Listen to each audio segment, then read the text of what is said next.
Hi guys, John Paul and Hayley Jones from the Reddish Rascals here. Today we've been foraging for wild garlic. Let me just say as well, if you're going foraging for food that you're not used to and don't know what it looks like, please take someone that knows what they're looking like for, as we don't want anyone to get ill or even die from eating or picking the wrong type of food. I know what I'm looking for because I've been a chef for many years before my new trade that I've got, so I know what wild garlic looks like, and please be safe but have fun. So guys, we picked 5 of these food bags full of wild garlic leaves. We only use one in this pesto, but the rest you can freeze and then use at a later date or pre-chop it, and just throw it into pasta salads as it is raw, as just an extra bit, like spring onions as if you would, or spinach.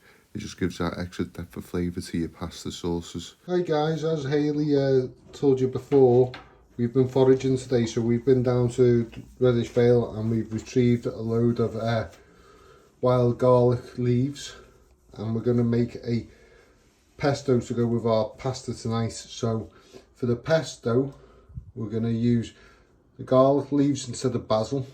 We're going to use some grated parmesan. Instead of pine nuts, we're going to use toasted cashews, and then olive oils, and we're going to use the blender and blend it to the right consistency. Then we're going to put a couple of spoonfuls in a pan, and we're going to make a pasta with the tagliatelle, the red peppers and onions. I will show you the results at each stage of the operation. Thank you. Bye. So guys, these are the toasted cashews. You dry fry them, which means it's in the frying pan with no oil.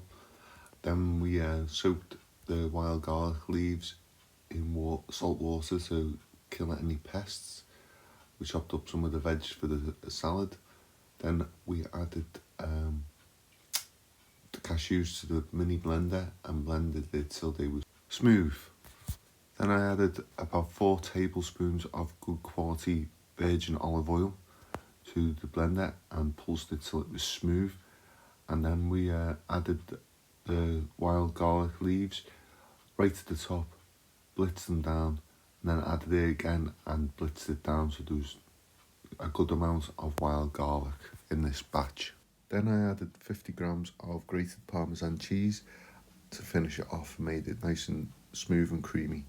And then we were ready to cook with all the ingredients of our pasta.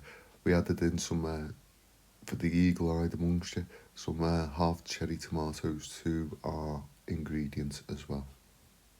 I also put in some slices into a baguette that we had and filled it with the pesto mix to place in the oven to have with our pasta for later. So this is the stage we're at. We've got the tagliatelle in. This is a meal for 4. Myself and Hayley are just here tonight, but we will have this for our tea tomorrow reheated. So basically I'm sauteing, which is softening the onions at the moment. We've got the pasta on. Always start it beforehand, because pasta takes longer than you think, even if it's fresh, because your ingredients for your sauce are already prepped, and by the time you've thrown them all in together, your pasta won't be cooked and you'll be overcooking your sauce, so all your flavours will be going. So I'm going to saute the onions. You need a few more minutes. The pasta's on, coming to the boil. We have our garlic, wild garlic pesto. We have our chopped peppers and chopped cherry tomatoes. So it's good for vegetarians but not vegans, because there's egg in the pasta. And if you want to chop and fry some chicken off, it'd go really well with this, or even some fish like monkfish or things like that, or quite thick pieces of cod even. I'd go well with this, because the oil from the garlic oil will come through, and there's a little bit of cashews and pestos in the wild garlic pesto, and that makes a buttery creamy taste. So anyone with a nut allergy, please be aware that that's what's in it. Okay, show you the finished results. Speak to you soon. Bye. So guys, this is what it looks like once I put the wild garlic pesto in.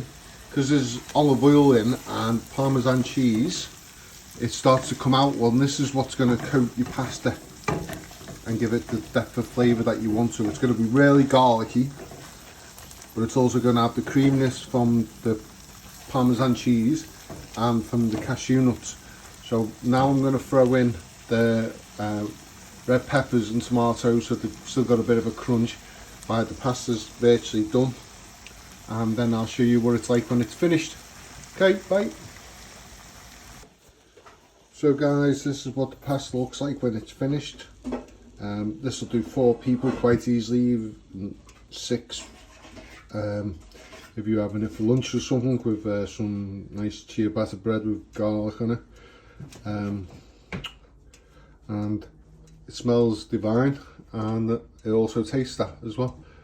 Not trying to big myself up, but it is really good. Speak to you all soon. Goodbye. And this is the finished garlic pesto bread that we made to go with our tea. And that's goodbye from John Paul and Hayley Jones, the Reddish Rascals. Hope you enjoyed this little video, and see you on the next one. Goodbye.